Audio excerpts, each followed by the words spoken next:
बयबो नायगिरि नोंथांमोनखौ जय मसीह होननानै खुलुमहरदों आरो लोगोसे फैबाय थानाय गोदान बोसोरनि गोजोन हामलायनायखौ बावहरदों आरो बयबो नायगिरि नोंथांमोनखौ बरायदों। अनजाग्रा नायगिरिफोर, जोंनि 2025 बोसोरा मायथाइया बोहैलांबाय जोब्बाय होननानै जोङो बुंनो हागौ। जोंनि आखायाव केबल माखासे दिनफोरल'सो दंसै, सानसे साननैनि समल'सो दंसै। दा बेयावहाय जोंनि आखायाव जेबो गैला होननानै बुंनो हायो। 2026 मायथाइयाव जोङो आगान होसिगोन। नाथाय दिनै आङो नोंथांमोननो सासे सुबुंखौ सिनायथि होनो नागिरदों, जाय सुबुङा मोनसे बेबायदि बाथ्रा प्रफेसि खालामदोंमोन, जि प्रफेसिया गोबां गिथावना प्रफेसि जानो हागौ। नोंथांमोना रादाबफोर नायबाय थादोंमोनब्ला नुदों आरो माखासेफोरा हयथ' सानदों जानांगौ जे ख्रिस्टियान रादाब आरो बोसोनाव मानो बे रादाबखौ लानानै फैयाखै होननानै हयथ' गोबाङा सानदोंबो जानांगौ जायफ्रा नायबाय थादों।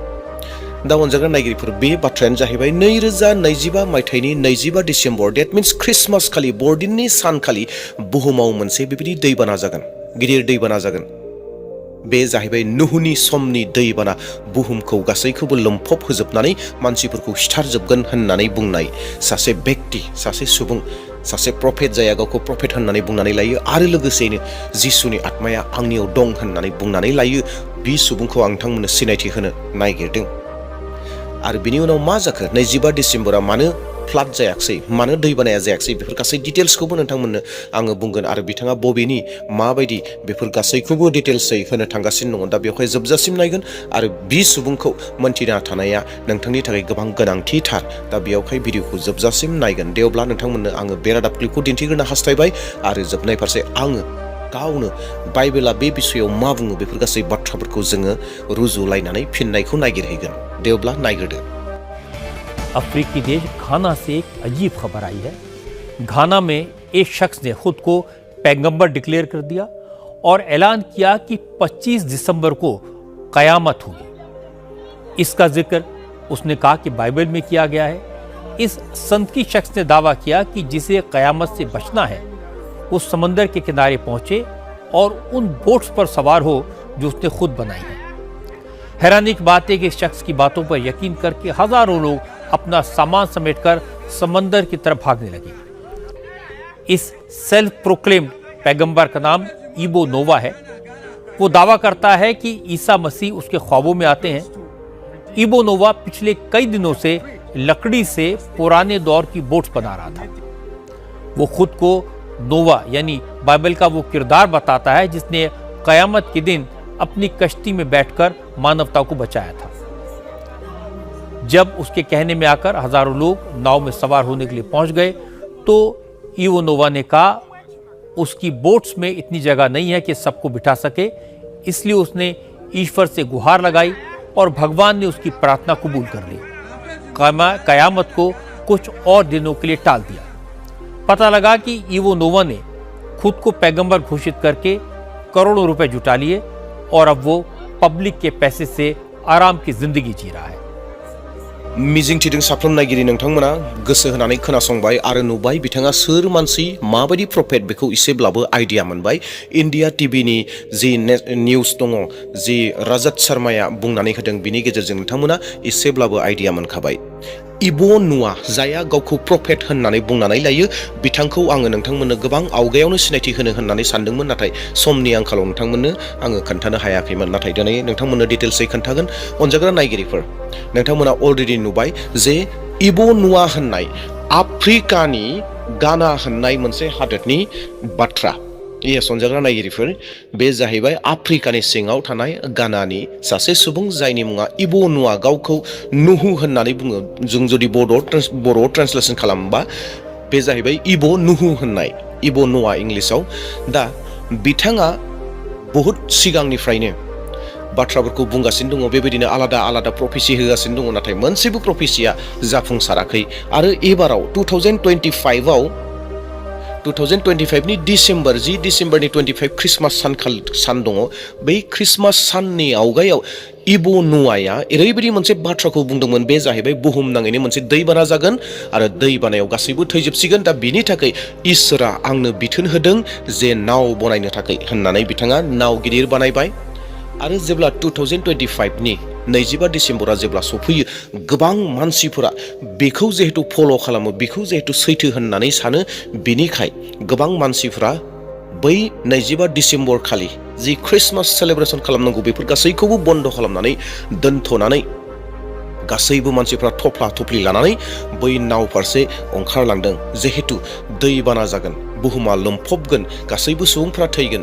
दा बेवहाय बैसोर बासायजानायखौ नागिरनो थाखाय एबा गाव जे बासायजानायखौ मोनो बेनि थाखाय इब' न'आनि बै बानायनाय नावसिम ओंखारलांबाय। रोजा रोजा मानसिफ्रा सहैबाय। जेब्ला 25 डिसेम्बराव रोजा रोजा मानसिफ्रा बै इब' न'आनि नावआव आर्गाव गाखोनो थाखाय सहैबाय। नाथाय बै सहैनाय समावथ' गोबां मानसिफ्रा नेगासिनो दङ, बहा बोरै जागोन दै बानाया, माथो दासिमबो अखाया फैयाखै होननानै मानसिफोरा दावराव जाबाय, हाल्ला जाबाय। आरो बै समाव इब' न'आया मा खालामखो मिन्थिगौना अनजाग्रा नायगिरिफोर? इब' न'आया एसे साइडआव थांबाय। एसे साइडआव थांबाय। एसे साइडआव थांबावनानै आर'ज खालामहैबाय। आरो दसेनि उनाव इब' न'आया फैफिनबाय। फैफिननानै रायजो राजानो खोन्थाफैबाय जे दै बानाया जाथ'नाय नंलिया होननानै बुंफैबाय। मानो? इसोरा आरोबाव लामा नायबावदों, मानसिफोरनि गोसो फाफिननायखौ, मानसिफोरनि गोसो गिदिंनायखौ, इसोरनि फारसे फैनायखौ इसोरा नेगासिनो दंबावो होननानै इब' न'आया रायजो राजाफोरनो, बै मानसिफोरनो खोन्थाफैबाय। बेबायदि मोनसे प्रफेसि बिथाङा खालामदोंमोन आरो बेबायदि जानानै थांबाय। दिनै बाइबेला जोंनो मा फोरोङो?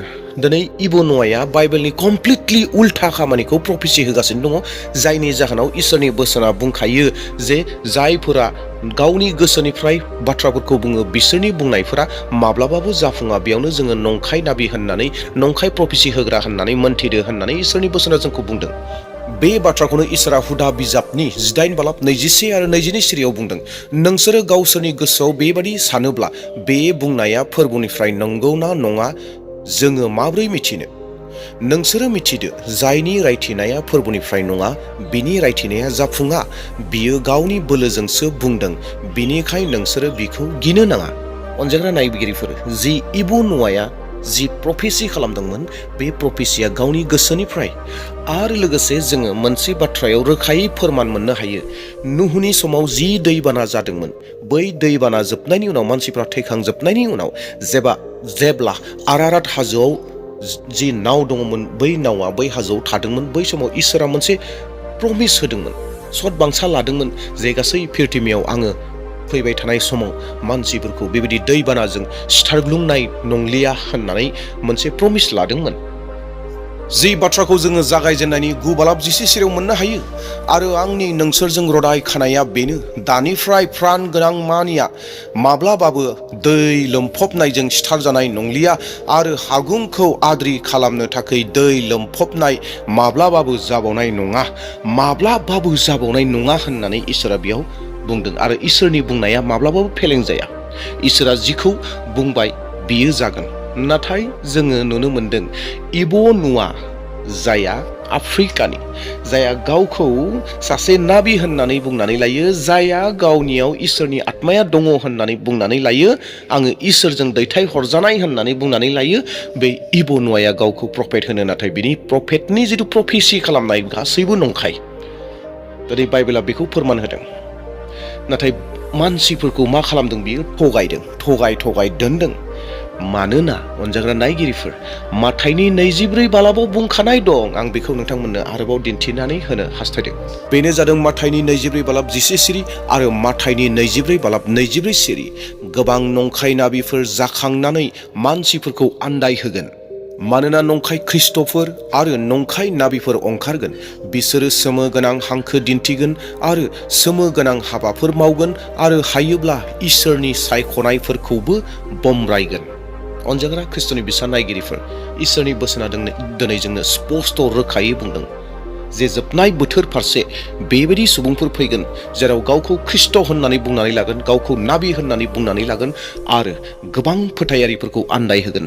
दिनै आफ्रिकायाव बेनो सोलिदों, जायखौ इब' न'आ होननानै मुंख'दों, जायहा गावनि मुंखौ इब' न'आ होननानै बुंदों, नुहुजों रुजुदों।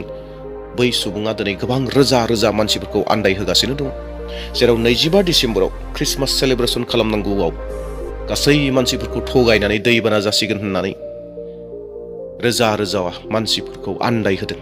दिनै इब' न'आजों लोगोसे गोबां रोजा रोजा सुबुंफोरा दङ, बिनि बाथ्रायाव दङ, बिनि फोरोंनायखौ लायो, दिनै बेबायदि आन्दायनानै दङ। दिनै अनजाग्रा नायगिरिफोर, जोंनि गेजेराव बेफोरबायदि गोबां नंखाय नाबिफोरा ओंखारबोबाय। जों माब्लाबा सानफ्लाङो जे जों बेफोरबायदि जों सौग्रुनाय नङा, जों बेफोरबायदियाव थांनाय नङा, जों बेफोरखौ जेबो जोंनियाव गैया होननानै साननो हागौ। नाथाय जोंनियाव गोबां रोखोमनि आलादा महराव सफैनो हागौ। बै आफ्रिकायाव इब' न'आया मानसिफोरखौ आन्दायहोदों, जोंनि गेजेराव गुबुन रोखोमनि आन्दायहोनो हागौ। मानोना बेयाव मोनसे माथाइनि 24 सिरियाव मोनसे सोदोब बाहायदों, बे जाहैबाय सोमोनांथाव खामानि दिन्थिगोन। नंखाय नाबिफोरा सोमोनांथाव खामानि दिन्थिगोन, जेरै इब' न'आया सोमोनांथाव दिन्थिदों मा? बे जाहैबाय जाहाज बानायनानै, नाव बानायनानै सोमोनांथाव खामानिखौ दिन्थिदों। थिग बेबायदिनो जोंनि गेजेराव सोमोनांथावखौ दिन्थिगोन, आरो जोंनि गेजेराव सोमोनांथाव दिन्थिनाया जाहैबाय गोबां रोखोमनि थानो हागौ। जेरै बेमार आजारनिफ्राय सोखानानै होनाय, बेराम आजारफोरनि फारसे बायदि रोखोमनि बेफोरबायदि सोमोनांथावखौ मावनानै दिन्थिनाय। नाथाय बे आत्माया इसोरनिफ्राय नंगौना नङा, बेखौ आनजाद खालामनाया जों साफ्रोमबो ख्रिस्टियान सुबुंनि।